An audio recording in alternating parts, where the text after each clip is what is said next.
तुम्हें कितनी बार बताया है, मेरे तैयार होने से पहले मेरा नाश्ता तैयार हो जाना चाहिए। शादी के 25 सालों बाद भी मुझे क्यों बार बार एक ही बात बतानी पड़ती है? लता, तुम्हें क्या है, तुम तो आराम से घर पर रहोगी, मुझे काम पर जाना पड़ता है। तुम हो कि हमेशा बेवकूफों जैसी हरकत करती हो। अगर तुम यह जानबूझकर करती हो तो याद रखना, मुझसे बुरा कोई नहीं होगा। आज भी प्रशांत का पारा चढ़ा हुआ था। इन कटु शब्दों में अपना गुस्सा उतारते हुए गीले तौलिए कुर्सी पर फेंकते हुए प्रशांत गुस्से से लता की तरफ देखने लगा। लता के लिए प्रशांत का यह बेवजह गुस्सा कोई नई बात नहीं थी। वह महीने में 3-4 बार ऐसे ही लता पर बरस पड़ता था। पहले पहले लता उसका विरोध किया करती थी, लेकिन जब कई सालों तक प्रशांत में कोई बदलाव नहीं दिखा तो लता ने खुद को ही बदल दिया। अब प्रशांत के कुछ भी कहने से लता को कोई फर्क नहीं पड़ता था। प्रशांत की हर बात वो चुपचाप सिर नीचे झुकाकर सुन लेती थी। शादी के पहले 5 साल लता ने पूरी कोशिश की थी कि प्रशांत को बदला जाए, लेकिन फालतू का गुस्सा करना और बाद में लता को भला बुरा कहना, यह मानो जैसे उसकी आदत बन गई थी। कोई भी वाद विवाद होता तो प्रशांत सीधा लता को बोल देता, अगर मैं तुम्हें अच्छा नहीं लगता तो क्यों नहीं चली जाती अपने मायके, क्यों रहती हो मेरे साथ? इतना सब कुछ होने के बावजूद लता प्रशांत के साथ ही रहती, क्योंकि उसे अपने बेटी की फिक्र थी। और वह जाते भी तो कहाँ, अपने बूढ़े हो चुके माँ बाप को इस उम्र में परेशान वह नहीं करना चाहती थी। समाज और लोग क्या कहेंगे यह भी तो उसे देखना था। वह इतनी पढ़ी लिखी भी तो नहीं थी कि वह खुद जाकर कोई नौकरी कर सके और अपना और अपनी बेटी का पालन पोषण कर सके। लता को अब अपनी फिक्र नहीं थी, उसको फिक्र थी तो बस अपनी शादी लायक हो रही बेटी की। लता नहीं चाहती थी कि पति पत्नी के झगड़े की वजह से काव्या डिस्टर्ब हो। काव्या की पढ़ाई पूरी हो चुकी थी, उसके लिए अब शादी के रिश्ते आने लगे थे। कई रिश्तों को काव्या ठुकरा चुकी थी।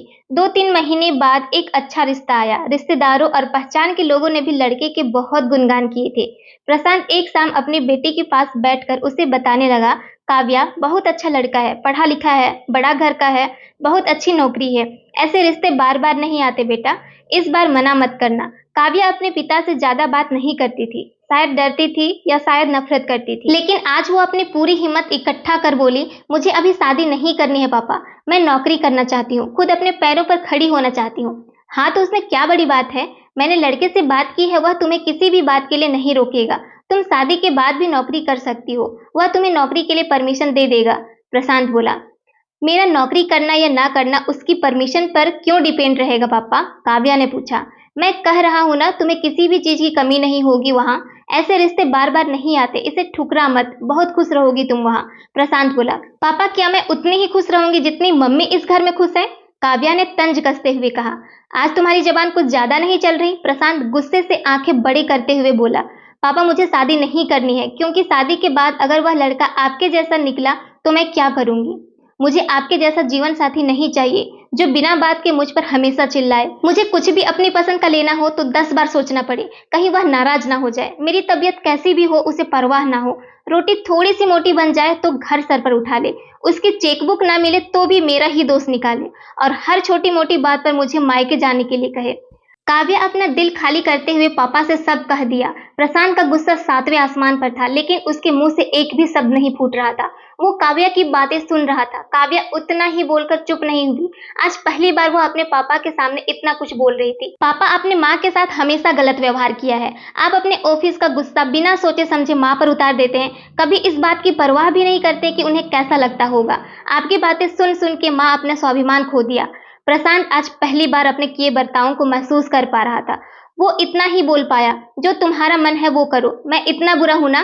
काव्या ने प्रशांत का हाथ पकड़ा और बोली, पापा मुझे सिर्फ एक सवाल का जवाब दे दो, क्या आप चाहेंगे कि मेरा पति आपके जैसा हो? अगर आपका जवाब हाँ है तो कर दीजिए मेरा रिश्ता आज ही, और ना है तो मुझे आत्मनिर्भर बनने दीजिए। प्रशांत कुछ भी नहीं बोल पाया और वहां से चुपचाप बाहर चला गया। आज उसे लता के सामने जाने में शर्म आ रही थी। चलते चलते उसकी आंखों से आंसू बह रहे थे। प्रशांत ने आज से अपने आप को बदलने का निश्चय किया। अगले दिन से लता ने अपने पति में काफी बदलाव देखा।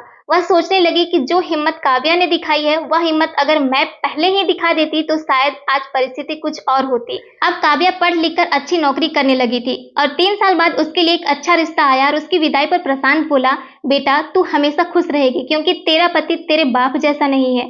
प्रशांत की यह बात सुनकर लता और काव्या की आंखों से आंसू बहने लगे। दोस्तों, हमारे समाज में औरतों को भले ही देवी का दर्जा दिया जाता है, लेकिन वह स्वतंत्रता नहीं दी जाती जो उन्हें देना चाहिए। उन्हें बचपन से ही बताया जाता है कि वह पराया धन है। स्कूल से आने में देर हो जाए तो पिटाई मिलती है। मोबाइल पर बातें करते हुए दिख जाए या खिड़की से झांकते हुए दिख जाए तो शक किया जाता है। माँ बाप का घर तुम्हारा नहीं है, पति का घर ही तुम्हारा है। जीवन भर यह बातें बता बता कर उन्हें ससुराल भेज दिया जाता है और एक दिन किसी छोटे मोटे झगड़े में ससुराल वालों से उन्हें यह सुनना पड़ता है कि इस घर को छोड़ दो और मायके चली जाओ। अब आप ही बताओ दोस्तों, ऐसी स्त्रियों का सच्चा घर कौन सा? आखिरकार वह किस घर को अपना कहे?